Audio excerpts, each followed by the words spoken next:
Now let's look at how to do K and N in R.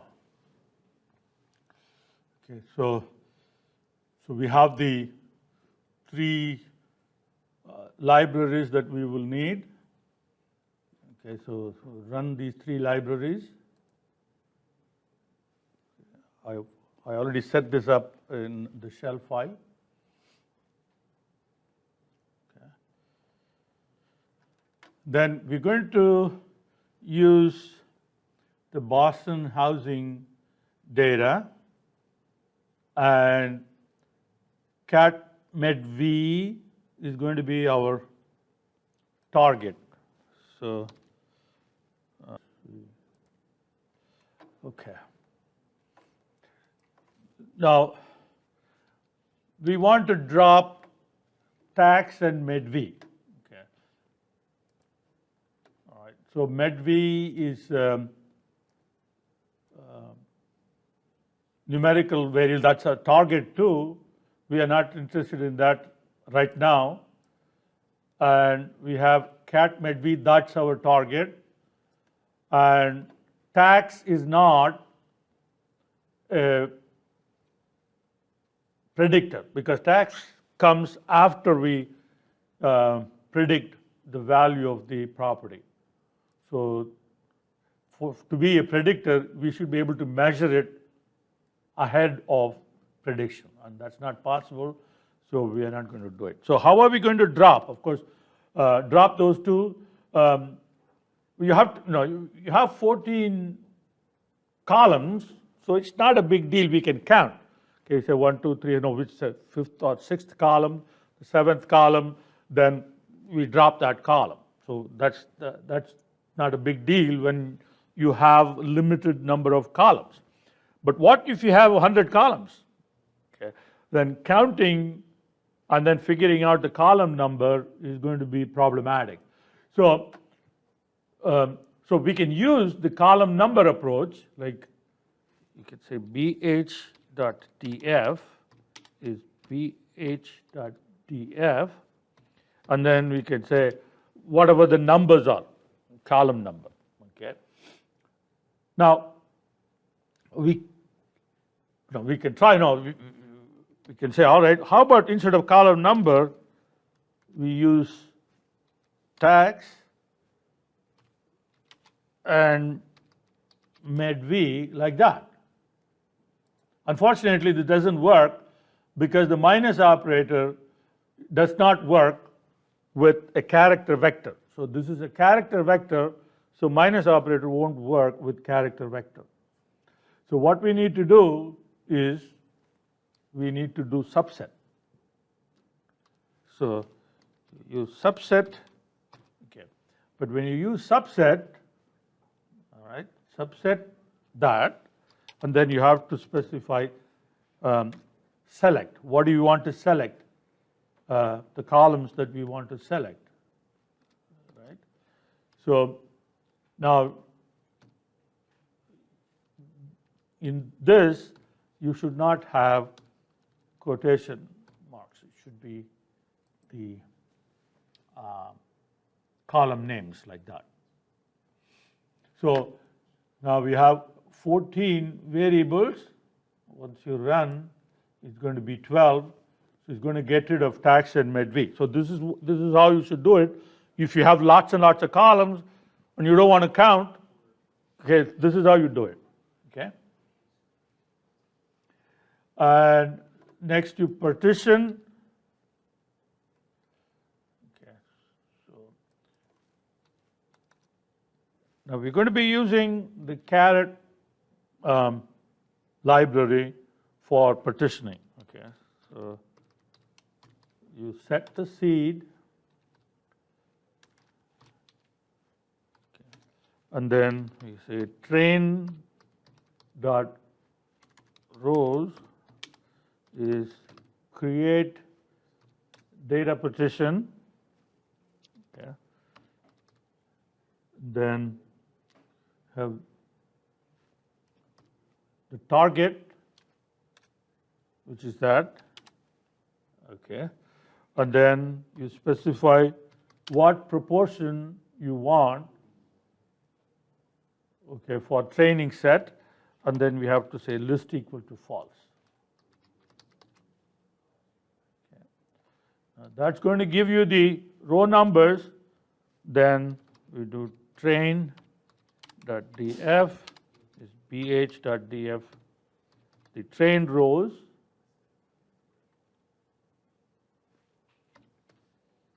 okay, comma, and you leave,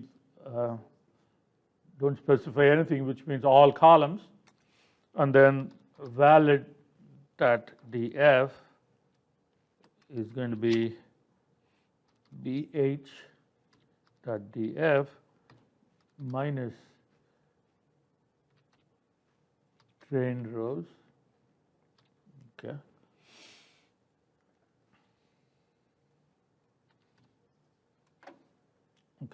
So that's going to set up our train and validate data set.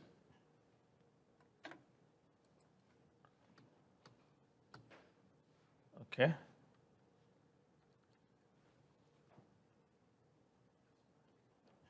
All right.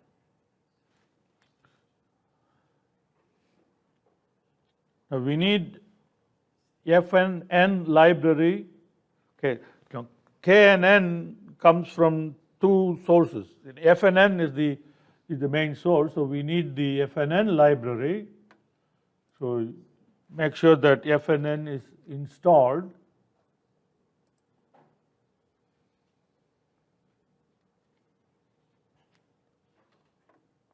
Okay, and then you run library FNN.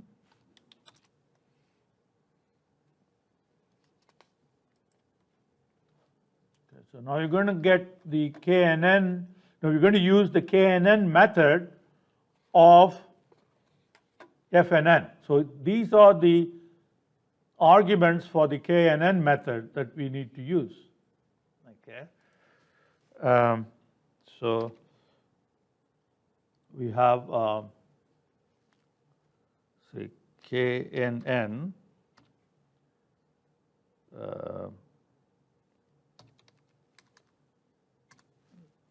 VL pred. So it's going to compute the predictions. So this method will compute the prediction. So you start with KNN. So this KNN method is part of FNN. Right? So now you say, what is the train set? So train equal to, okay, so the train data is train.df. Okay.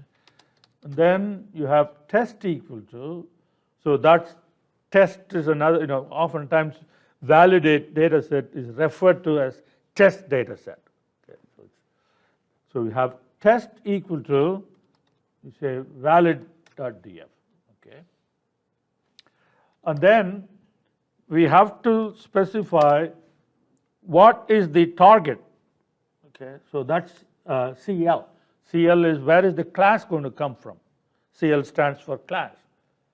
Right? So our class is train.df catmetv. Train.df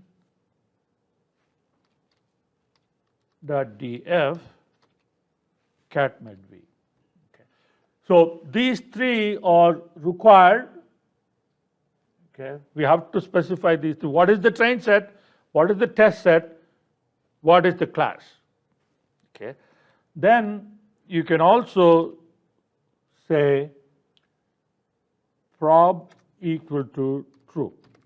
Okay. Now this well, there is one more thing. I think k, if you leave k out, I think it assumes k to be 5. So we have to give that too. Okay. So k, let's say k equal to 3. Okay. So k is the number of neighbors you want to look at. All right. Now when you run that, that's going to give you the results in knn.vl.pred. Now it gives you the results in a kind of a peculiar way. different from our regression analysis that we've seen before. Okay. The results are stored as an attribute. Okay, but anyway, so that's a. Okay, so you run this, and okay, what I was going to say was the probability that it generates is the probability of the majority class. Okay, so if the majority class is 0, it will give you the probability of 0. If the majority class is 1, it's going to give you a probability of 1. So you have to keep that in mind. So it's not probability of the positive class, like what we have said. So if positive class is 1, then you expect the probability to be the probability of 1 for each row. But that's not so here. This probability, so for one row it could be probability of 0, for a different row it could be probability of 1. Because it's giving you the probability of the majority class. All right, so now we ran that, and we can do a confusion. So remember, this prediction is for validate set, the data set that we specified as the test set. So this is for validate, so we can do a confusion matrix. Okay, so knn.vl.pred, so that's our predicted class. So that gives you, if you use that name, so that name will automatically extract the predicted class for you. Okay, you don't have to specify with the $sign. And then you have to specify the actual class as a factor. And remember, this is the knn.vl.pred has the predicted class for validate set. So this is valid.df catmedv. Okay. So that's going to give you the confusion matrix for that prediction. Okay.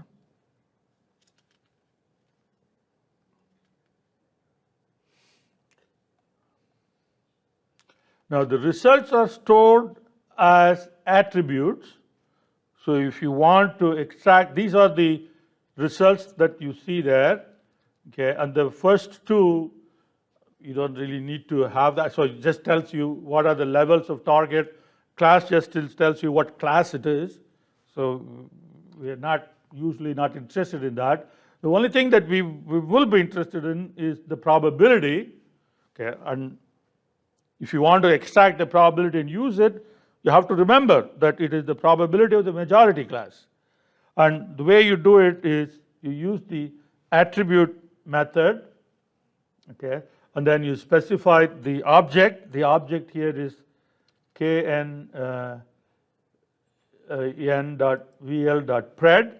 and then you give the name of the attribute. Okay, name of the attribute is prob. Okay, so that's going to give you the whole thing. You'll have So how many? The valid set has 202 observations. So it gives you the 200. So you can then save it in another variable and use it if you want. Okay. And the other two,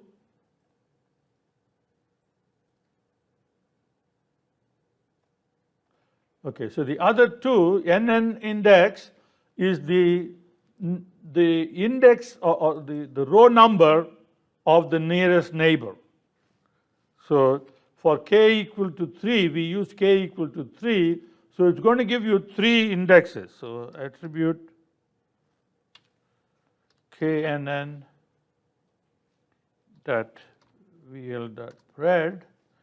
and then you see nn.index.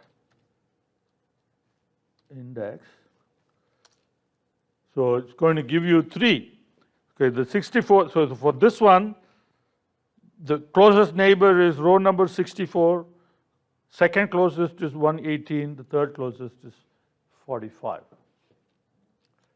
And what the actual distance is, that's your NN dist. So